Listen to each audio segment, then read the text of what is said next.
First Saturday night race of the Cup Series season is in the books. Not only that, this is kind of the end now of our early season short track swing, unfortunately. But let's talk about what we saw out on the track at Richmond last night.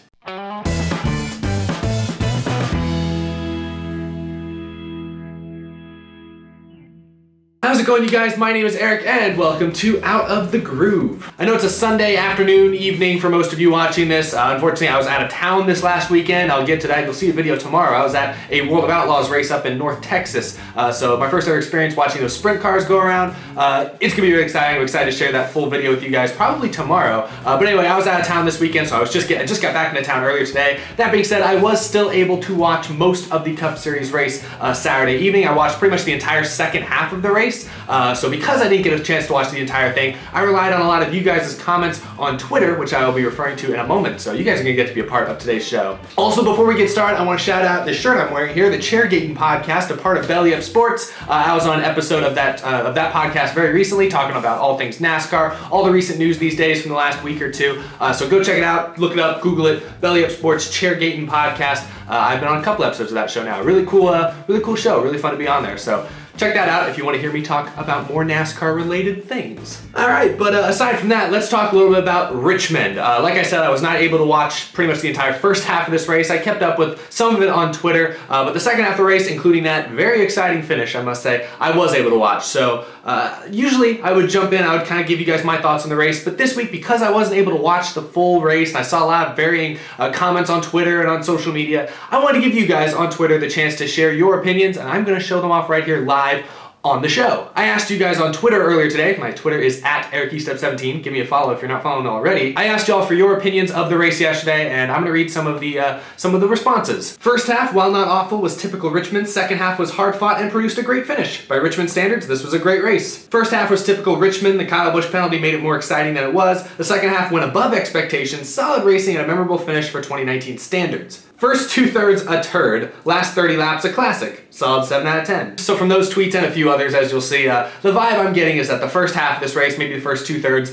really weren't that exciting. But the finale, the bit I watched on TV, the final stage basically, sounds like it was pretty good, especially for Richmond standards, which is a common sentiment. Let's read a few others. I want to give my reaction to them. Race is highly underrated. It was a challenge to pass, but there were some amazing battles all around the racetrack. I was sitting on the edge of my seat for the whole final stage. Wasn't as bad as many say it was. Obviously, clean air is a big advantage and has been throughout the season. That is a bit frustrating, but it was fun to watch the drivers try to overcome those obstacles. That's another thing I saw quite a few people talking about on Twitter, is how this aero package, specifically the larger rear spoilers and the higher downforce in general, how it kind of changed the racing at Richmond. I saw an interesting graphic as well that I want to address, because from my perspective, it looked like typical Richmond. You don't see as much, kind of passing, I'd say, as you see at Bristol, perhaps, or maybe even Martinsville. Richmond, for a short track at least, is a true 2 to 3 groove track. And that's why it's so hard to pass, because, you might have a great car around the top, but if somebody moves up to block you gotta go low, and it's hard to pass on the bottom at Richmond if you don't have a much superior car. The graphic I saw is from Apex Off. Not sure who they are, but they threw this very interesting bit of data together and sent it out on Twitter. And as you can see, it compares the number of leaders, number of lead changes, margin of victory, number of total green flag passes we've seen in each of the last, looks like 6 Richmond races. Actually, I guess specifically the Richmond spring races, it looks like. They're just comparing the spring races. And like I said, what I watched on TV, the second half of the race, looked kind of like typical Richmond. It was hard to pass, but it was close racing, a little bit of bumpers here and there, but ultimately, because every lane is kind of equal, it's hard for somebody to kind of gain an advantage by running the bottom or running the top. But as you can see by the number of total green flag passes and the number of quality passes, this race actually had significantly less passing than we're used to in this Richmond race. You can see we had less leaders in this race, less lead changes than any of these past races. We had a better margin of victory, a closer margin of victory, I should say. It was a very intense battle, which I'll get to in a minute at the end of this race. But as you can see, significantly less green flag passes, many less quality passes, less cautions. Overall, it looks like this race really wasn't as eventful as a typical Richmond race, which is weird because at least me watching it, again, I only watched the second half, but it felt kind of equal to most other Richmond races. But I think that graphic gives some of the naysayers, people who thought this race wasn't that exciting, it gives them some fuel here, and it gives them, actual stats to back up their argument. There's really only 3 true short tracks on the NASCAR Cup Series schedule: Martinsville, Bristol, and Richmond, and I think I speak for a lot of fans here saying Richmond is probably my least favorite of the 3. It's not a bad track, it's still a good good track. I'd say it's an above average NASCAR track, but you don't see the bumping, the banging that you see at Bristol and Martinsville. You don't see it as often at Richmond, and it's always been harder to pass at Richmond. Martinsville, if you can get to the inside of somebody, you can make the pass. Bristol, especially now, you can get so much momentum on the high side, but there's enough grip on the bottom, you can make both lanes work. At Richmond, every lane is so equal, and especially since it's, with this new aero package, with the higher spoiler, it sounds like aerodynamics came into play a little bit more than even in years past. It's hard to break that bubble of air and actually complete a pass on somebody here. This year's Richmond race, it sounds like from a lot of y'all's tweets, but also from some of these stats, maybe this year's Richmond race was a little bit of a letdown. I'll go and read a few more of you guys' tweets. Y'all bring up some other pretty good points I wanted to address. The race was only limited to the package. The racing really heated up there at the end, but I low-key knew it was over due to the dirty air between cars. If NASCAR made adequate changes to the package, this would be a great race. 5.5 out of 10, not great for short track standards. Solid race overall, and by far the best finish of the season. High horsepower plus worn out tracks and slick tires equal amazing racing. Couple kind of contrasting views of the same thing there. Both of those tweets there acknowledge that there is high horsepower. One person says that especially with the higher rear spoiler, adding to that horsepower, it dirtied the air too much that people couldn't make a move. The other person saying that the higher horsepower makes the track more slick, makes the cars move faster, makes for better racing. So two kind of conflicting ideas there. I'm actually going to lean a little bit more with the person who says that this aero package hurt the short track racing. Yes, aerodynamics clearly came and made a big difference in the race. And yes, I would agree these changes with the larger rear spoiler mainly, affecting the air so much, definitely does not help Richmond. I don't think it hurts it too much, although as we saw in that graphic, it definitely hurts it some. I don't think it's a major detriment to Richmond, but it definitely hurts Richmond more than it hurts Bristol or Martinsville or a lot of other tracks. It was fun at the end, but the aero package needs to be fixed. Boyer, despite having an obviously faster car, couldn't get past the 19. When he tried, he used up all his tires. The package works for 1.5 milers and actually makes those races fun, but doesn't work on short tracks. This package was built for the 1.5 mile tracks. It was built to make what has been kind of an unwatchable Texas, an unwatchable Kentucky, to try to make those races more fun, and so far I think it has, especially Texas. But for the short tracks, I know we still have 750 horsepower at the short tracks, but with the big rear spoilers, with the added downforce, it doesn't make the short tracks better. I don't think, Bristol and Martinsville, I don't think it made those races worse, but Richmond's the one short track now where it does look like it made it a little worse. First laps were so mad that I changed the channel, I forgot we were on Richmond, and I missed the finish. Oof. Well, I hope you learned your lesson, my friend. It was a really good race overall, but it seemed really hard to pass, and air was king, definitely. If I had my Groovy Gauge, I'd give it a solid 70%. That's a good segue right there, Bryce. Let's go and talk about the Groovy Gauge. Now, I'm going to kind of rely on you guys as input for this one this week. Before I actually give you guys my score, I want to talk about the finish. That finish was outstanding. It reminded me a lot of 2014 Richmond, where you had drivers on old tires trying to hold off drivers on fresh tires. I think it was the Penske guys versus like Matt Kenseth was there. I think Joey Logano ended up winning that race, and that was a great battle at the end of that one. It reminded me, this year's race reminded me a lot of that one. Although in this case, everyone was on equal tires, which is probably why it was a little harder to pass. Clearly, Joey Logano, I think, had the best car at the end of that run. By the time he caught Clint Bowyer, he was able to make the pass on Bowyer. Bowyer had been struggling trying to get around Truex, but when Logano got by Bowyer, he made it look easy, and then when he got to Truex, he basically got right up to Truex's bumper in about 3 laps. I thought he had a chance to really put the bump and run on Martin Truex Jr., but he chose not to, which, given what we saw at Martinsville just a few months back, is very un-Joey Logano-like. In my opinion, this finish said one of two things, maybe both of these things actually. One, this finish proved that the chase/playoffs are great for the sport because it helps produce moments like we saw at Martinsville last October when Joey Logano bump and run on Truex to make that crazy photo finish across the line. And the reason I say this proves that the playoffs helps create those moments is because Joey Logano right here at Richmond in a regular season race had the perfect opportunity to bump Martin Truex Jr. out of the way. He had the faster car, he was on his rear bumper, like on his bumper on the final lap, had no reason to not bump Martin Truex Jr. out of the way, other than, I guess, he thought it probably wasn't worth it. In my opinion, Joey Logano probably thought, it's just the regular season. I don't need to piss off Truex this early in the year. I'll try to race him clean, see if he messes up, but I'm not going to bump him out of the way. Whereas in the playoffs last year, Joey Logano proved that even though he didn't have as good a car as Truex, he was still willing to knock him out of the way to win that thing. All because it was the playoffs, and more was on the line. So people who, kind of downplay NASCAR playoffs, say, they don't need the playoffs, they don't need the playoffs for great racing, for great excitement.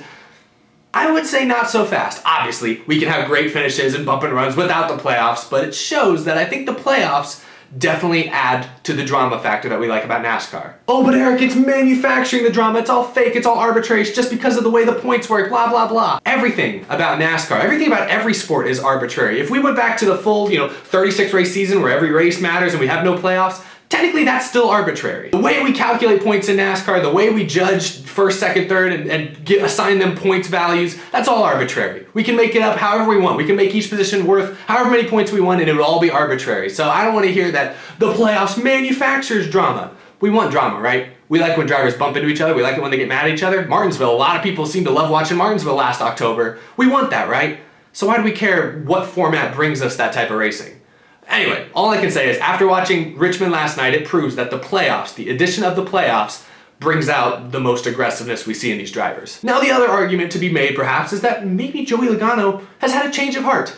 Maybe Joey Logano doesn't drive the way he used to anymore. Maybe he felt some of that criticism that he got after Martinsville last October. You know, I criticized Logano there. If I had been in Joey Logano's position last October, I would not have bumped Martin Truex Jr. out of the way because Martin Truex Jr. raced me clean for 10 laps, beat me fair and square. I'm not going to knock him out of the way on the last lap. But that's just me. Not everyone agreed with me, obviously, but I think a lot of people did. And I think maybe Joey Logano felt some of that criticism. Maybe Joey Logano, knew it would look really bad if he knocked Martin Truex Jr. out of the way for another win just a few months later. I think he had that in his mind, for sure, because in my opinion, this Richmond race was the perfect time to use the bump and run. If Joey Logano had bumped Martin Truex Jr. out of the way last night to win this race, I would have had no problems with it because he was the faster car, he'd run him down. At that point, he's just out of time, bump him out of the way. My problem with what he did at Martinsville last year is that he was the slower car and had already gotten beat fair and square. So for him to bump Truex out of the way to win the race felt kind of cheap to me. Fast forward now to Richmond, where he has the perfect opportunity to bump him out of the way, and I don't think anyone would have said anything bad about him, and he didn't do it.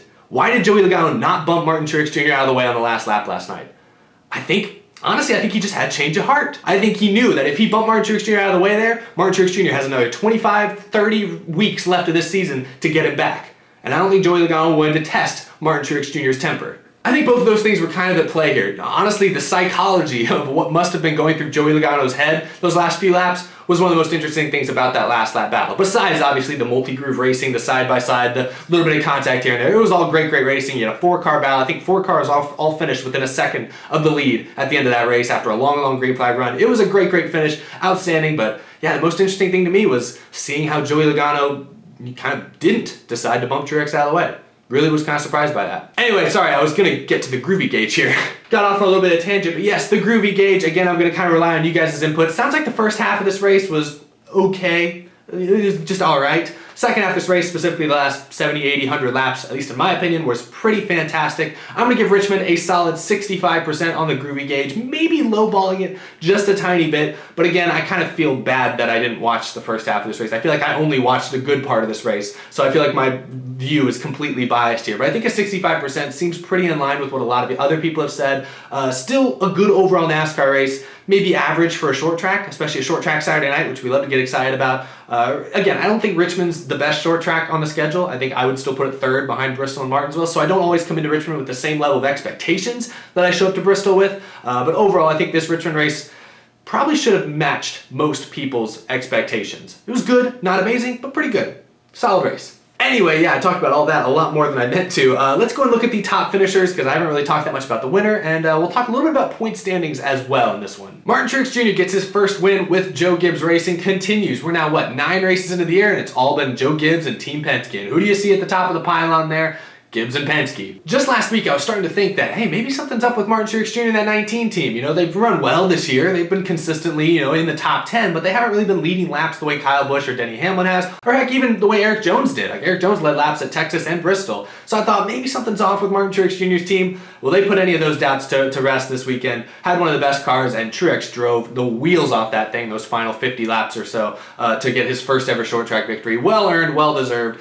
Congrats, Martin Truex Jr., first win with his new team. And now he was just able to best Joey Logano, Clint Bowyer, and even Kevin Harvick showed up there at the very end to make things even more interesting. Some other big powerhouse teams that Truex had to hold off. Again, you see Penske still up there, right there with the Gibbs car. The two of them were the best at the end of that run. But then you still have SHR, who's not too far off. They're just a hair off of what Gibbs and Penske have right now. And you see Clint Bowyer and Kevin Harvick, the two elder statesmen of that team, showing off, doing what they do. Harvick started on pole for this thing, so a good overall weekend for Kevin Harvick.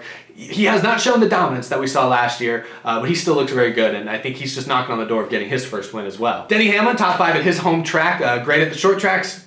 We expected that. He started in the rear. A lot of drivers failed pre-race inspection for this thing, so he kind of had to make up a lot of track position and made it up very quickly. So to come back to a top 5 for Hamlin, pretty impressive. Got to talk about Austin Dillon, because the man's been on a mission. Another top 10. I remember he ran really well at Texas, didn't quite get the finish I thought he deserved. Austin Dillon has really, kind of been RCR's saving grace. Daniel Hemrick has been kind of hit or miss over there. I know he's a rookie, so I'll cut him some slack, but Austin Dillon now is the leader of that team, and as the leader, he has kind of performed probably above a lot of people's expectations. He's firmly sitting in the points right now inside the top 16.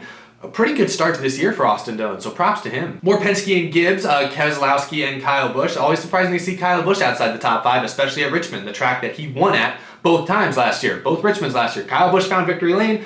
He led a lot early on. Sounds like a speeding penalty did him in, so Kyle Busch kind of self-inflicted wounds there. It sounds like he couldn't get that track position back once he had that issue, so still a solid day, but a little off from what we expect from Kyle Busch. Ryan Newman and Paul Menard in the top 10. Paul Menard had a 6th place run at Bristol last week, so that's 2 straight top 10s for Paul Menard. Keep an eye on that Wood Brothers team. They're trying to make the playoffs this year. And then Ryan Newman, Roush Fenway Racing, since about the midway point of last season, it looks like Roush Fenway has started to turn a corner, especially that 6 car. Shows what happens when you put a veteran behind the wheel of a struggling team. They can make it look pretty good. Another top 10 for Ryan Newman. He's also, I believe, in the playoffs currently, in the top 16. Kurt Busch, another solid performance. Hendrick Motorsports struggles. They have a good week here and there. They ran really well at Texas, ran well at Bristol, and then they show up here and kind of, again, suck.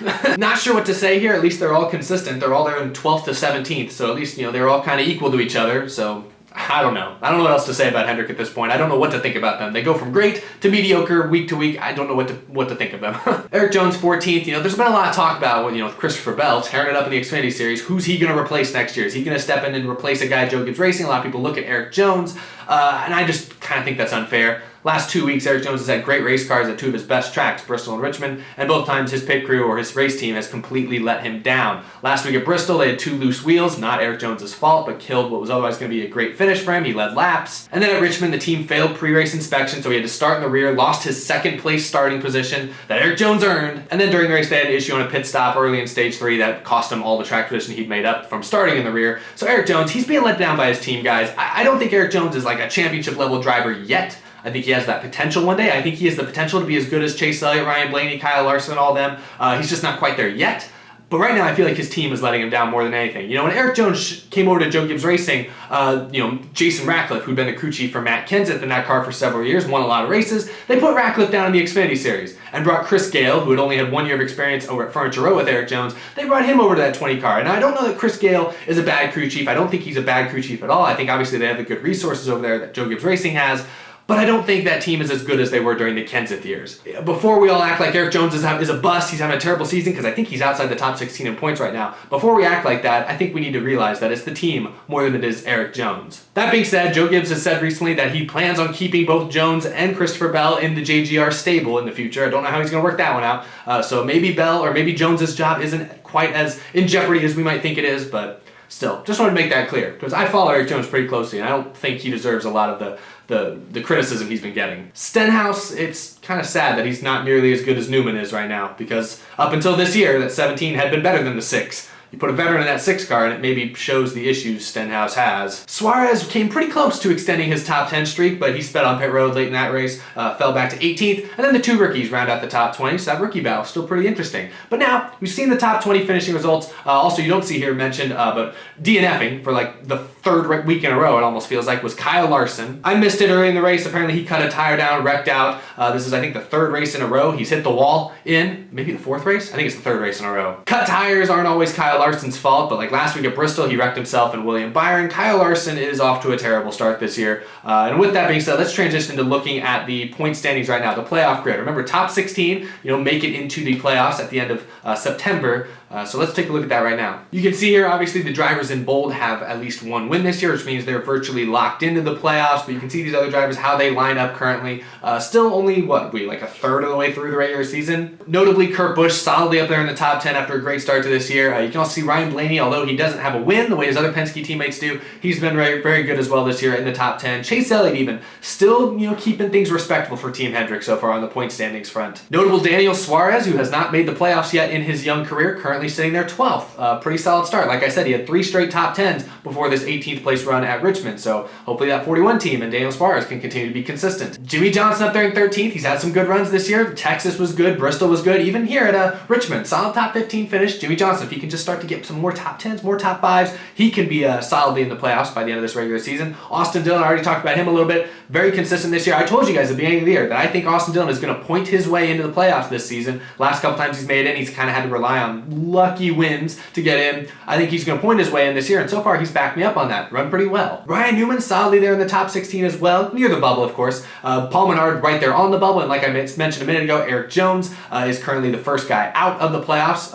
I expect Jones to eventually get his way up into the top 16, but definitely need to start turning things around. The team needs to shore things up. Gotta talk about Kyle Larson there in 19th. The man has had a terrible season to date. I just talked about how he cut a tire at Richmond, wrecked himself and had tire issues at Bristol, tire issues at Texas.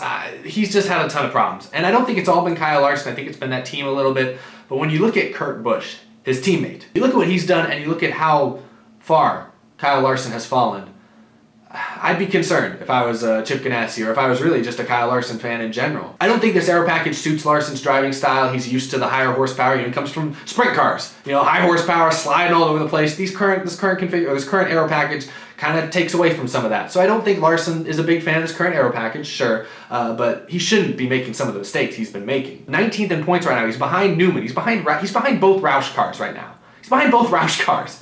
That shouldn't be happening. Come on, Kyle. I don't think this is the norm. I don't think they're a 19th place team, but they need to figure something out. Anyway, you guys, that's, I think, all I really have to talk about in this episode. I know kind of a long episode, a lot of stuff to talk about, but anyway, we're coming up on an off weekend before Talladega 2 weeks from now. Should be really exciting. I'll have some more Out of the Grooves up later this week. We'll have some news stories. We'll have some things to catch up on during this off weekend, so there's still going to be plenty of content on this channel. Coming out shortly, probably tomorrow, I believe, I'll have a vlog from my first ever World of Outlaws dirt racing experience. So if you're familiar with the dirt racing world, you might think that's amusing because I didn't know what I was doing while I was there. If you're not familiar with the dirt racing world, however, this might be a good kind of preview of what I think you should attend in the future. I think everyone, if you're a NASCAR fan, you should go find a dirt race. Even if it's not World of Outlaws, go to your local dirt short racetrack. Assuming you have one. It's hard for me to find one. I don't have a local track. I had to drive, 3.5 hours north to find one, but it was pretty fun. It was pretty worth it. So I would check it out if I was you, but I will have that vlog up tomorrow. Thank you guys so much for watching this episode. Remember to follow me on Twitter, Instagram, so that you can reply to questions I ask on Twitter and possibly be featured in a future Out of the Groove as well. So be sure to check those links out down below. Of course, a big thank you to my Patreon supporters. Michael Harrison at G was the Star, selfishgifts.com, Cameron James, John Koblenz, Tim Shingen, Mentally Defective, Jason R. Long, Wesley Donaldson, Isaac Dennison, Mika Suzuki, iFantasyRace.com, Ross Corlett, and the rest of these amazing Patreon supporters. Thank you all so much for continuing to support me and support the channel. It's thanks to you guys that I'm able to go to some of these World of Outlaws things and watch them, be there, film it, document it, and then share it with all of you guys. So thank you so much for supporting the channel, guys. Like I said, I'll have more episodes up later this week, but thank you all so much for watching. Thank you all so much for the unbelievable support. I'll see you guys again very soon. Hope you had a good weekend, everyone. See you later this week.